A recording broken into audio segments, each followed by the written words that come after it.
I'm Peter Murray. I'm the chairman of WordSearch, which is a design consultancy working in Clerkenwell, and 4 years ago started up the London Architecture Festival, which was designed to celebrate the creative hub here that is Clerkenwell, and that now has grown to an event which covers the whole of London, but really started here because in Clerkenwell we have more architects per square metre than anywhere else in the world. Clerkenwell is located in the centre of London, right next to the City of London, which is the central business district, the home today of major financial institutions, but historically the core commercial focus of London.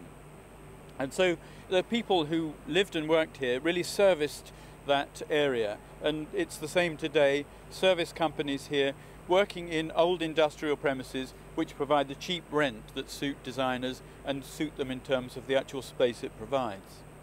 I think the essential elements to generate a creative hub are, number one, cheap rent.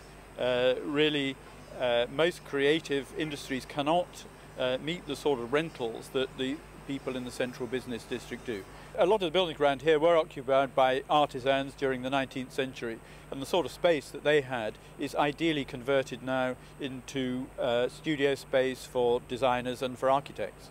I think you avoid homogenization of places to a certain extent by respecting elements of its history without creating a pastiche.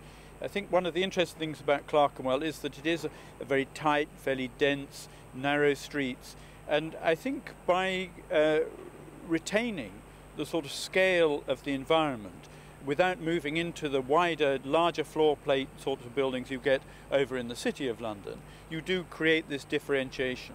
I think that you actually have to respect the changing nature of communities in a city like London. London is changing very fast. We have 200,000 people coming into London each year, another 100,000 people moving out. So it's a shifting community, and I think who those community are, before you answer those questions, you have to define who your community is.